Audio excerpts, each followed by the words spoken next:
Hello friends, here I Shrita Srivastava going to tell you about the other part of reproduction, that is sexual reproduction. So sexual reproduction involves formation of the male and female gametes either by the same individual or by different individuals of the opposite sex. Sexual reproduction की process में क्या होता है कि दो type के gametes का formation होता है, that is male and female gametes. या तो ये दोनों सेम इंडिविजुअल में प्रोड्यूस होगा या डिफरेंट इंडिविजुअल्स प्रोड्यूस करेंगे ऑपोजिट सेक्स के। बाद में क्या होता है, ये गैमेट्स फ्यूज करते हैं और जाइगोट का फॉर्मेशन करते हैं जो कि डेवलप होता है, बाद में एक नया ऑर्गेनिज्म फॉर्म करता है। तो सेक्सुअल रिप्रोडक्शन की ये जो पूरी होल प्रोसेस होती है, ये बहुत ही ज़्यादा इलैबोरेटिव होती है, बहुत ज़्यादा कॉम्प्लेक्स और स्लो प्रोसेस होती है। अगर हम कंपेयर करें ए सेक्शुअल रिप्रोडक्शन से, तो ये बहुत ज़्यादा इलैबोरेटिव होती है। और चूँकि इसमें मेल और फीमेल गैमेट्स का फ्यूजन हो रहा है सेक्सुअल रिप्रोडक्शन की प्रोसेस में, तो जो ऑफस्प्रिंग इसमें बनेंगे वो आइडेंटिकल नहीं होंगे पेरेंट ऑर्गेनिज्म के। सबसे बड़ी बात तो यही होती है, जो एसेक्सुअल रिप्रोडक्शन से अगर डिफरेंसेस आ जाए, तो एसेक्सुअल रिप्रोडक्शन में आइडेंटिकल कॉपी बनती है, लेकिन सेक्सुअल रिप्रोडक्शन में आइडेंटिकल कॉपीज़ का फॉर्मेशन नहीं होगा। एक्चुअली क्या होता है कि जो ह्यूमन बीइंग है, जो हम लोग हैं, हम लोग के बॉडी में अगर कोई एक सेल डिवाइड कर रही है, तो हम ये कह सकते हैं सिंपली कि हमारे बॉडी में एक सेल डिवाइड की। लेकिन जो ऑर्गेनिज्म सिंगल सेल्ड होती ही हैं, अगर उनमें कोई सेल डिवाइड कर रही है, दैट मीन्स वो अपने आप में एक रिप्रोडक्शन है, क्योंकि उनकी तो पूरी बॉडी ही सिंगल सेल्ड है। और अगर वो डिवाइड कर रही है, दैट मीन्स कि उसमें रिप्रोडक्शन हो रहा है। Okay, the sexual reproduction results in the offspring that are not identical to the parents or amongst themselves. As I said, वो identical नहीं होगा अपने parent organism के। उसके बाद all organisms have to reach a certain period of growth and maturity in their life before they can reproduce sexually. That period of growth is called the juvenile phase.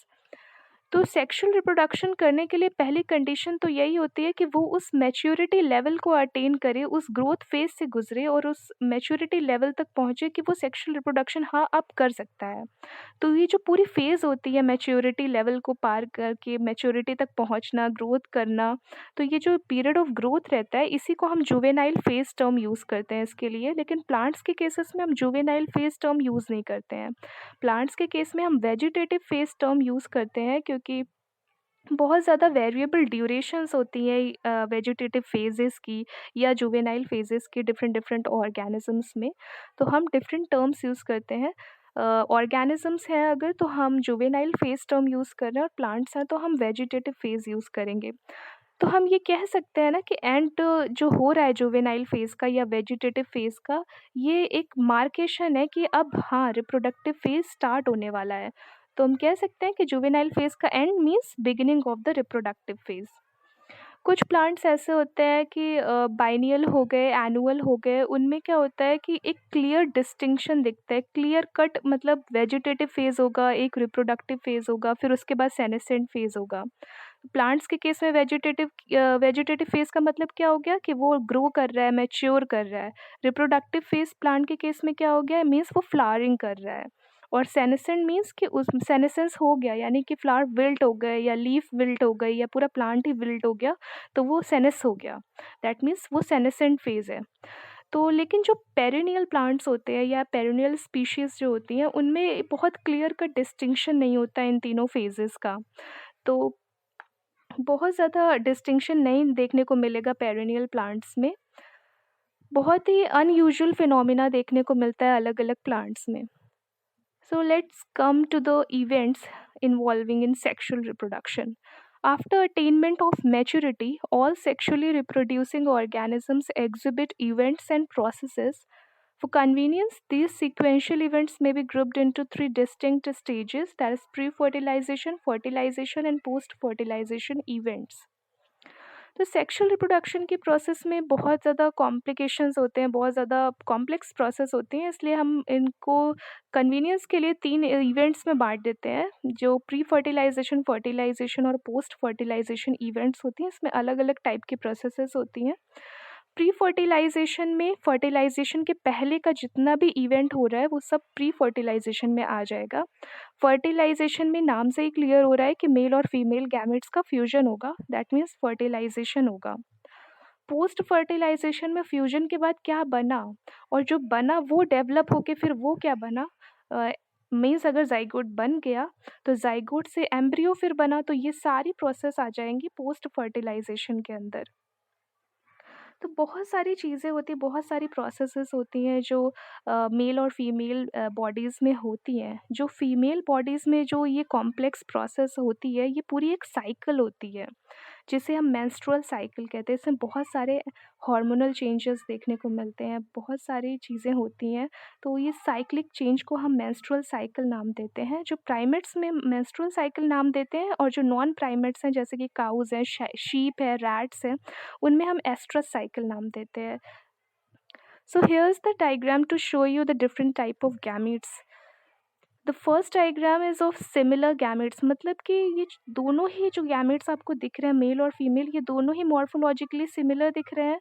इनमें कोई distinction नहीं है, मतलब इनमें distinction करना बहुत ही ज़्यादा difficult है। तो हम कह सकते हैं ये दोनों सिमिलर गैमेट्स हैं, तो हम इनको टर्म यूज़ करते हैं आइसोगैमेट्स। आइसोगैमेट्स में गैमेट्स मॉर्फोलॉजिकली सिमिलर है। द सेकेंड डायग्राम में क्या है कि female gamete is much bigger than the male gamete. Female gamete बहुत ज़्यादा बड़ा है मेल गैमेट से, तो हम इसमें देख सकते हैं कि बहुत ज़्यादा डिस्टिंक्शन क्लियरली दिख रहा है। तो हम इसमें होमोगैमेट्स या आइसोगैमेट्स टर्म यूज़ नहीं करेंगे, इसमें हम टर्म यूज़ करेंगे heterogametes, because they are totally different from each other. Okay, जो थर्ड डायग्राम है वो ह्यूमन बीइंग का है। तो इसमें हम जो फीमेल रिप्रोडक्टिव यूनिट है या फीमेल फर्टिलाइजेशन यूनिट है उसको हम ओवम नाम देते हैं, और जो मेल फर्टिलाइजिंग यूनिट है उसको हम स्पर्म्स नाम देते हैं। और इन्हीं स्पर्म्स को कुछ ऑर्गेनिजम्स में हम एंथ्रोजॉइड्स नाम देते हैं, और ओवम को एग्स। तो सिमिलर टर्म्स हैं, बस नेम डिफरेंट है। तो वो अंडरस्टैंडिंग लेवल पे डिपेंड करता है कि आप कितना समझ पा रहे हैं उसको। डिफरेंट डिफरेंट, अगर ब्रायोफाइट्स है तो उसमें हम अलग टर्म इसी को यूज़ करेंगे। बस समझना ये है कि मेल है गैमेट है और फीमेल गैमेट है, वो फ्यूज़ करेंगे तो जाइगोट का फॉर्मेशन होगा, देन एम्ब्रियो का फॉर्मेशन होगा, उसके बाद फर्दर डेवलपमेंट होना स्टार्ट हो जाएगी। ओके, तो बहुत सारे ऐसे प्लांट्स होते हैं, बहुत सारे ऐसी चीज़ें होती हैं, जैसे बैम्बू हो गया, वो उसका जो रिप्रोडक्टिव फेज़ अगर देखा जाए तो 50 टू 100 ईयर्स में एक बार वो फ्लावरिंग करता है। बहुत सारे ऐसे यूनिक प्लांट्स देखने को मिलते हैं कि जिनमें एक क्लियर कट डिस्टिंक्शन देखने को मिलता है कि हाँ, अब इसकी रिप्रोडक्टिव फेज़ स्टार्ट हो गई है। और वेजिटेटिव फेज़ तो हर प्लांट्स को ऑलमोस्ट नेचर में हम लोग देख ही लेते हैं। Okay, then comes to the pre-fertilization events, the first event in the process of sexual reproduction. These include all the events of sexual reproduction prior to the fusion of gametes. The two main fertilization events are gametogenesis and gamete transfer. तो pre fertilization event से मैंने जैसे बताया कि fusion होने से पहले का इवेंट। तो फ्यूजन होने से पहले क्या इवेंट हो सकता है? यही ना कि पहले तो गैमीट का फॉर्मेशन हो, और उसके बाद वो जो फॉर्मेशन हुआ है वो गैमीट क्लोज हो, तब ना फ्यूजन होगा। तो gamete most of the cases में मेल गैमीट ही जाता है फीमेल गैमीट के पास फ्यूजन के लिए। तो वो प्रोसेस किस प्रोसेस के थ्रू जाएगा? गैमीट ट्रांसफर प्रोसेस के थ्रू। तो गैमेटोजेनेसिस है, मैंने बताया, process of formation of two types of gametes, that is male and female. और गैमेट ट्रांसफर में मेल गैमेट जाता है फीमेल गैमेट तक मोस्ट ऑफ द केसेस में, physically brought together to facilitate fusion. तो मेल गैमेट कैसे जाता है उसके लिए अलग अलग मीडियम होते हैं। कुछ मेल गैमेट्स होते हैं जो वाटर बॉडी के थ्रू जाते हैं, कुछ एयर के थ्रू जाते हैं, कुछ इंसेक्ट्स के थ्रू जाते हैं। तो बहुत सारे डिफरेंट डिफरेंट टर्म्स होते हैं जो हम यूज़ करते हैं, और इस प्रोसेस को हम एक टर्म यूज़ करते हैं पॉलिनेशन। क्योंकि जब वाटर के थ्रू जा रहा है तो हम हाइड्रोफिली नाम देते हैं, और जब इंसेक्ट्स के थ्रू हो रहा है तो हम एंटेमोफिलस नाम देते हैं, एंटेमोफिलस पॉलिन ग्रेन्स या एंटीमोफिली, ये सब टर्म पॉलिनेशन के लिए यूज़ करते हैं। तो उसमें ज़्यादा कॉम्प्लिकेटेड चीज़ नहीं है, इसके लिए अलग फर्दर वीडियो मैं अपलोड करूँगी, तो उसमें ज़्यादा घबराने की ज़रूरत नहीं है।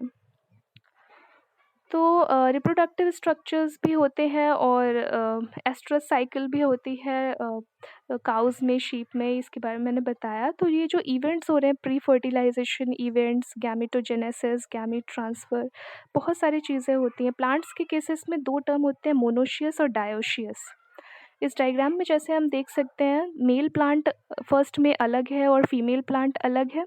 तो हम कह सकते हैं कि ये दोनों अलग अलग प्लांट है, तो दो हैं, तो हम डायोशियस टर्म यूज़ कर रहे हैं क्योंकि दोनों ही अलग है, मेल अलग फीमेल अलग, तो डायोशियस। और लास्ट वाले डायग्राम में मेल और फीमेल फ्लावर एक ही प्लांट में है तो हम इसलिए टर्म यूज़ करते हैं मोनोशियस, क्योंकि एक ही प्लांट में दोनों ही हमें अवेलेबल हो रहा है।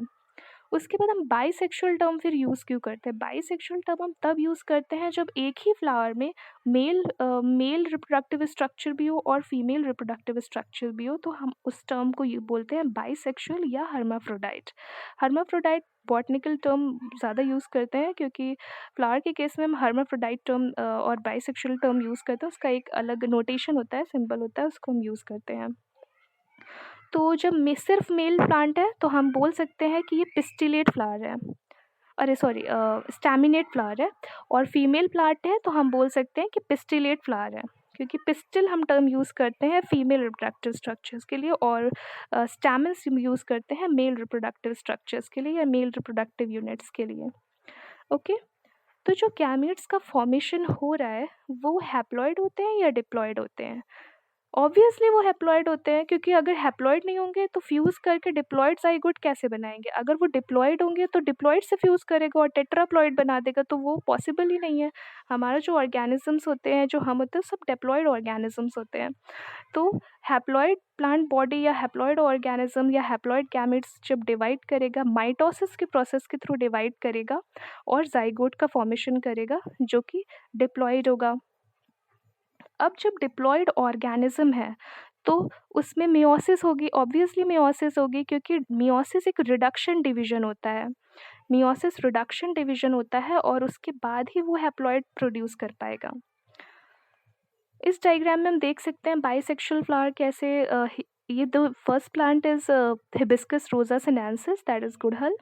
तो इसमें देख सकते हैं टिप पर स्टैमेंस भी प्रेजेंट है और एकदम टिप पर स्टिग्मा प्रेजेंट है। तो यहाँ पे स्टैमेंस शेड होकर इजीली स्टिग्मा पर लाई कर सकते हैं और फिर वहाँ से जाके ये ओव्यूल तक पहुँचेगा और वो वहाँ पे ओव्यूल में फर्टिलाइजेशन होगा। तो इसमें मेल और फीमेल एक ही पर प्रेजेंट है, तो हम इसे बोल सकते हैं बाइसेक्सुअल फ्लावर्स या hermaphrodite flowers.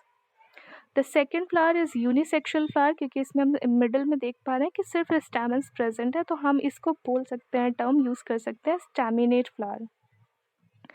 Staminate flower use करते हैं। बहुत सी चीज़ें, बहुत से प्लांट्स ऐसे होते हैं कि जो मोनोशियस होते हैं, जैसे कि कुकुरबिट्स हो गए, कोकोनट्स हो गए, ये सब मोनोशियस प्लांट्स होते हैं। जबकि जो पपाया है, डेट पाम है, ये सब डायोशियस प्लांट्स होते हैं। और भी डायोशियस प्लांट्स और एनिमल्स के केसेस में भी हम देख सकते हैं, अर्थवर्म है, स्पॉन्जेस है, टेपवर्म है, लीच हैं, ये सब बाइसेक्सुअल एनिमल्स होते हैं। बाइसेक्सुअल एनिमल्स के एग्जाम्पल्स हैं ये सब। तो नेचर में भी हम देख सकते हैं अपने अराउंड कि कौन हर्माफ्रोडाइट है, कौन यूनिसेक्सुअल है, कौन मोनोशियस प्लांट है, कौन डायोशियस प्लांट्स हैं। तो इनको रिकग्नाइज करना बहुत ही ईजी होता है। अगर वैसे नहीं समझ, नेकेड आइज से नहीं समझ में आ रहा है, तो हम डिसेक्शन के प्रोसेस के थ्रू कर सकते हैं, क्योंकि डिसेक्शन में तो काफ़ी ईजी हो जाता है रिकग्नाइज करना कि इसमें ओव्यूल प्रेजेंट है या नहीं, स्टैमस प्रेजेंट है या नहीं। तो माइक्रोस्कोप के थ्रू वो भी हम रिकग्नाइज कर सकते हैं। तो गैमेट का फॉर्मेशन होता है, जो हैप्लॉइड होते हैं उसके बाद वो फ्यूज़ करके ज़ाइगोट का फॉर्मेशन करेंगे। लेकिन जब डिप्लॉयड ऑर्गेनिज्म है तो वो मियोसिस के प्रोसेस के थ्रू गैमेट्स का फॉर्मेशन करेगा और जो सेल फॉर्म करेगी उन्हें हम मियोसाइट्स कहेंगे। ये डायग्राम है, ये शो कर रहा है यूफोर्बिया का इन्फ्लोरेसेंस है, जिसका नाम साइथियम इन्फ्लोरेसेंस इसका नाम है। स्पेशल टाइप ऑफ इन्फ्लोरेसेंस होता है। इसमें बेस पर स्टैमिनेट फ्लावर लगे हुए हैं और टिप पर पिस्टिलेट फ्लावर। तो इसे हम कह सकते हैं कि ये बाइसेक्सुअल फ्लावर है, क्योंकि जब यहाँ पे स्टैमेंस विंड के थ्रू या किसी इंसेक्ट के थ्रू उस तक पहुँचेंगे पिस्टल तक, तो फिर वहाँ पे फ्यूजन होगा। तो इसमें फ्यूजन बहुत ही ईजी है। जब एक ही फ्लावर पे प्रेजेंट होता है तो फ्यूजन ईजी होता है, लेकिन जब बहुत ही ज़्यादा डिस्टेंट लोकेशन पे होता है तब फ्यूजन बहुत ही ज़्यादा डिफ़िकल्ट हो जाता है, क्योंकि उसमें मीडियम की ज़रूरत पड़ती है और मीडियम में भी उन्हें एक मतलब मेडिएटर की ज़रूरत पड़ती है कि कौन वहाँ तक जाएगा, विंड के थ्रू जाएगा कि इंसेक्ट के थ्रू जाएगा, वाटर के थ्रू जाएगा, कैसे जाएगा। तो बहुत सारी प्रोसेसेस होती हैं जिनके थ्रू पॉलिनेशन होता है। ठीक है, तो मियोसिस की प्रोसेस जब होती है तो मियोसाइट्स के थ्रू होती है। अब यहाँ पे हम देख सकते हैं कि ये जो फ्लावर है वो स्टैमिनेट है, क्योंकि हम क्लियरली देख पा रहे हैं कि इसमें स्टैमेंस जो है टिप पर दिख रहा है। तो हम कुछ कुछ फ्लावर्स ऐसे होते हैं जिनमें हम नेकेड आइज़ से भी देख सकते हैं कि कैसे ये स्टैमिनेट है या पिस्टिलेट है। तो बहुत ही ईज़ी होता है इनको रिकॉग्नाइज़ करना। जब गैमेट मदर सेल से मियोसिस होगी तो हैप्लॉइड गैमेट्स का फॉर्मेशन होगा। इन द नेक्स्ट वीडियो मैं आपको बहुत सारे एग्जांपल्स ऐसे दूँगी कि जिसमें आप क्रोमोसोम नंबर निकालें और मियोसाइट में और क्रोमोसोम नंबर गैमेट्स में निकालें। तो बहुत ज़्यादा ईज़ी हो जाएगा उसमें समझ पाना कि क्या होता है मियोसिस और क्या होता है माइटोसिस। बहुत ज़्यादा डिफ़िकल्ट नहीं होता, बस प्रोसेस थोड़ा-सा कॉम्प्लिकेटेड होती है लेकिन होता ईज़ी है वो। तो जो मियोसाइट्स होती हैं उनमें सिर्फ़ एक सेट ऑफ क्रोमोसोम जाता है गैमेट में। अगर दोनों सेट चला गया तो वो डिप्लॉइड गैमेट हो जाएगा, तो वो होना नहीं चाहिए। तो गैमेट्स जो होते हैं, गैमेट्स आर हैप्लॉइड दो the parent body from which they arise may be either haploid और डिप्लॉइड। तो गैमेट्स हैप्लॉइड ज़रूर होना चाहिए, चाहे वो पेरेंट हैप्लॉइड हो या डिप्लॉइड हो, क्योंकि उस गैमेट को फ्यूज़ करना है हैप्लॉइड गैमेट से, तो वो हैप्लॉइड होना चाहिए, डिप्लॉइड नहीं। तो जब हैप्लॉइड पेरेंट होगा, गैमेट से प्रोड्यूस करेगा, गैमेट माइटोटिक डिवीजन के थ्रू ही प्रोड्यूस करेगा, और जब डिप्लॉइड होगा तो वो मियोसिस के थ्रू ही गैमेट्स को प्रोड्यूस करेगा। जब मियोसाइट्स में मियोसिस होगी, यानी गैमेट मदर सेल में जब मियोसिस होगी, तो हैप्लॉइड गैमेट्स का फॉर्मेशन होगा। फिर मियोसिस के एंड में क्या होता है, only one set of chromosomes gets incorporated into each gamete. अगर दोनों सेट ऑफ क्रोमोसोम्स चले गए तो वो डिप्लॉयड हो जाएगा, तो सिर्फ एक गैमेट उसमें जाएगा। अब हम बात करते हैं गैमेट ट्रांसफ़र की। गैमेट ट्रांसफ़र होगा कैसे? गैमेट ट्रांसफ़र के बहुत सारे तरीके हैं। तो आफ्टर देयर फॉर्मेशन, अगर फॉर्मेशन हो गया है, मीन्स मेल और फीमेल गैमेट को must be physically brought together, obviously they must be physically brought together to facilitate fusion.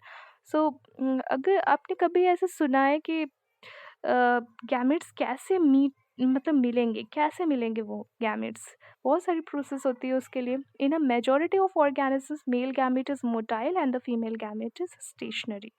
क्योंकि फीमेल गैमेट बहुत ही कम केसेस में ऐसा सुना होगा कि फीमेल गैमेट भी मूव करता है। आइसोगैमेट्स में कॉमन हो सकते हैं, कुछ फंजाई होते हैं, कुछ एल्गी होते हैं जिनमें कि गैमेट्स मोटाइल होते हैं, अदरवाइज मतलब मोस्टली जो होते हैं फीमेल गैमेट स्टेशनरी ही होता है। बहुत सारे सिंपल प्लांट्स हैं जैसे कि एल्गी हो गए, ब्रायोफाइट्स हो गए, और बहुत सारे टेरिडोफाइट्स हैं जिनमें वाटर होता है मीडियम गैमेट ट्रांसफ़र के लिए। और मेल गैमेट्स जो बहुत ज़्यादा नंबर में प्रोड्यूस होते हैं, मतलब मेल गैमेट्स मतलब 1000 में नंबर्स में ज़्यादा होंगे फीमेल गैमेट के, क्योंकि फीमेल गैमेट का सर्वाइवल ईज़ी होता है, लेकिन मेल गैमेट को तो ट्रैवल करना है, तो फिर उनका सर्वाइवल बहुत ज़्यादा ज़रूरी है। तो इस वजह से बहुत ज़्यादा नंबर में 1000 में प्रोड्यूस होते हैं, कि मतलब अगर एक भी पहुँच रहा है तो दैट मीन्स फ्यूजन हो जाएगा। सीड प्लांट्स में क्या क्या होता है कि जो पॉलन ग्रेन्स होते हैं वो कैरियर होते हैं मेल गैमेट्स के, और ओव्यूल के पास खुद का एग होता है। तो पॉलन ग्रेन कहाँ प्रोड्यूस होते हैं? एंथर्स में प्रोड्यूस होते हैं। उसके बाद वो एंथर में जब प्रोड्यूस हो गए तो वो ट्रांसफ़र होंगे स्टिग्मा पे। उसके बाद फिर फर्टिलाइजेशन होगा।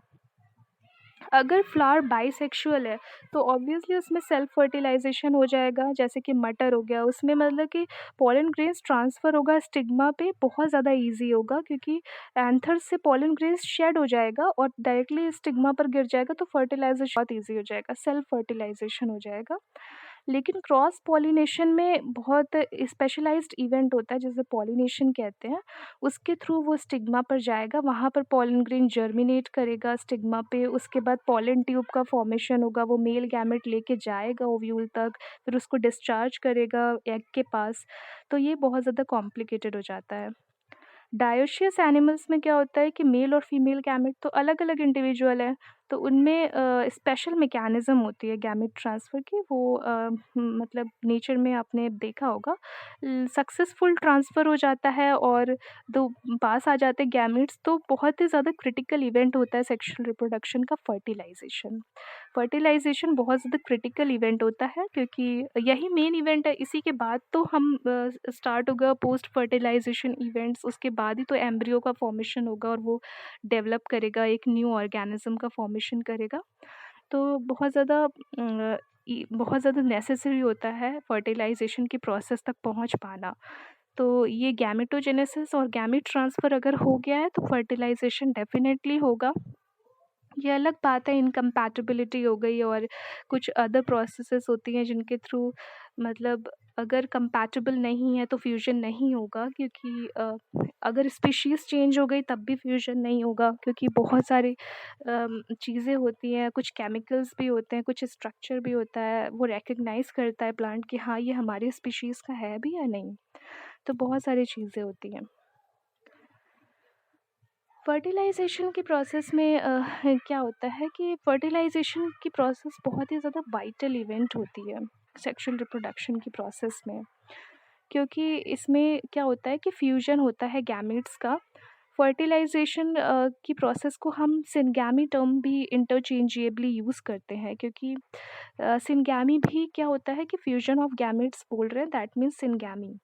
और फर्टिलाइज़ेशन सिनगैमी को हम फ्रीक्वेंटली ऐसे यूज़ कर लेते हैं, मतलब कभी सिनगैमी तो कभी फर्टिलाइज़ेशन इंटरचेंजेबली यूज़ करते हैं। The female gamete undergoes development to form new organisms without fertilization. This phenomena is called parthenogenesis. ये ज़रूरी नहीं होता है कि हर फीमेल गैमेट को फर्टिलाइजेशन की ज़रूरत हो तभी वो डेवलप करेगा एक न्यू प्लांट में या न्यू ऑर्गेनिज्म में। कुछ प्लांट्स ऐसे होते हैं, कुछ फीमेल गैमेट्स ऐसी होती हैं जिनमें फर्टिलाइजेशन नहीं होता है, फिर भी उनमें डेवलपमेंट हो जाता है, तो इस प्रोसेस को हम कहते हैं पार्थेनोजेनेसिस। ओके, और इन टाइप के फ्रूट्स जब प्रोड्यूस होते हैं तो हम इनको कहते हैं पार्थेनोकार्पिक फ्रूट्स। उसके बाद आता है कि सिनगैमी में दो टाइप की होती है, एक्सटर्नल फर्टिलाइजेशन और इंटरनल फर्टिलाइजेशन। अगर एक्सटर्नल फर्टिलाइजेशन है तो एक्सटर्नल मीडियम होगा कोई, तभी ना वो वहाँ तक जा रहा है, एक्सटर्नल फर्टिलाइजेशन हो रहा है। तो बहुत लार्ज नंबर में गैमेट्स प्रोड्यूस होते हैं सराउंडिंग मीडियम में। अगर हम वाटर का एग्जांपल लें तो बहुत ज़्यादा अमाउंट में गैमेट्स प्रोड्यूस होते हैं, मेल गैमेट्स, जिससे कि चांसेस ऑफ सिनगैमी बढ़ जाए। तो ये मतलब वाटर में हो रहा है तो मोस्टली बोनी फिशेज़ हो गए, कुछ फ्रॉग्स होते हैं, उनमें बहुत ज़्यादा होता है ये, ऑफ़स्प्रिंग प्रोड्यूस होते हैं। बहुत ज़्यादा सर्वाइवल इनका बहुत ज़्यादा कम होता है, क्योंकि प्रेडेशन हो जाता है इनका।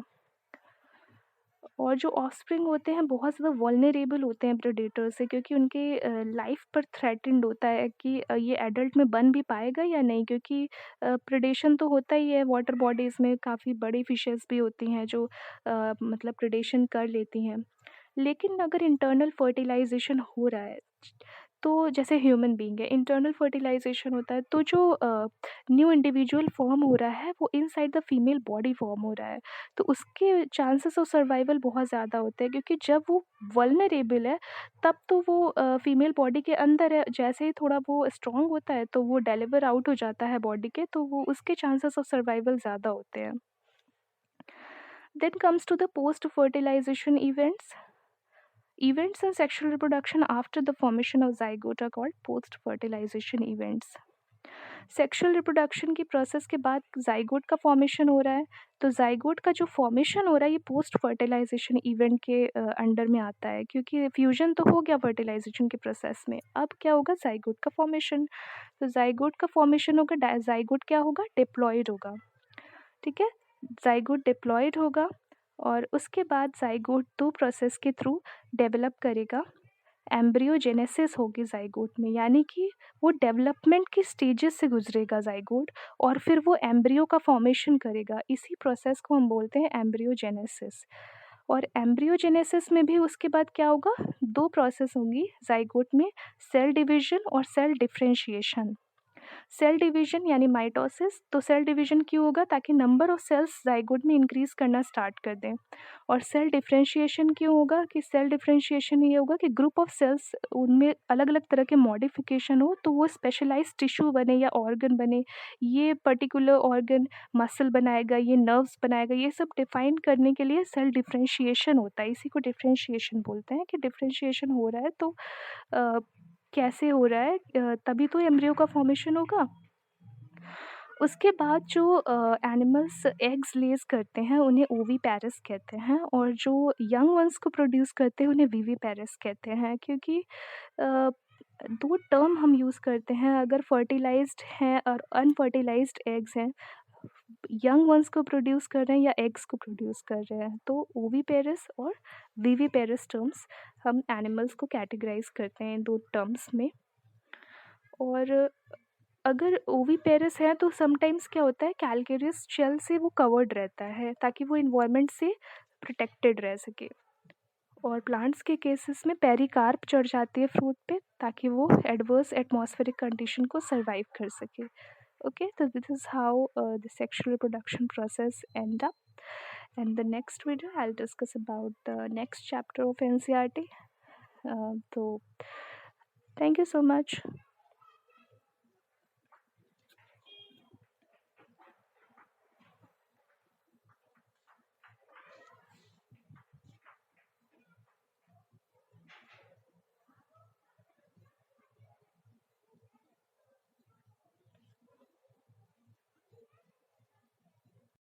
Hello friends, here I Shrita Srivastava going to tell you about the other part of reproduction, that is sexual reproduction. So, sexual reproduction involves formation of the male and female gametes either by the same individual or by different individuals of the opposite sex. Sexual reproduction की process में क्या होता है कि दो type के gametes का formation होता है, that is male and female gametes. या तो ये दोनों सेम इंडिविजुअल में प्रोड्यूस होगा या डिफरेंट इंडिविजुअल्स प्रोड्यूस करेंगे ऑपोजिट सेक्स के। सो बाद में क्या होता है, ये गैमेट्स फ्यूज करते हैं और जाइगोट का फॉर्मेशन करते हैं जो कि डेवलप होता है, बाद में एक नया ऑर्गेनिज्म फॉर्म करता है। तो सेक्सुअल रिप्रोडक्शन की ये जो पूरी होल प्रोसेस होती है, ये बहुत ही ज़्यादा इलैबोरेटिव होती है, बहुत ज़्यादा कॉम्प्लेक्स और स्लो प्रोसेस होती है। अगर हम कंपेयर करें एसेक्सुअल रिप्रोडक्शन से तो ये बहुत ज़्यादा इलैबोरेटिव होती है।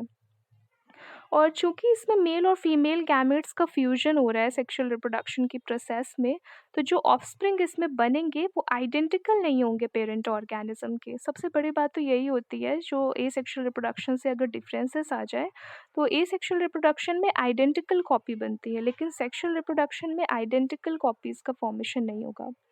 एक्चुअली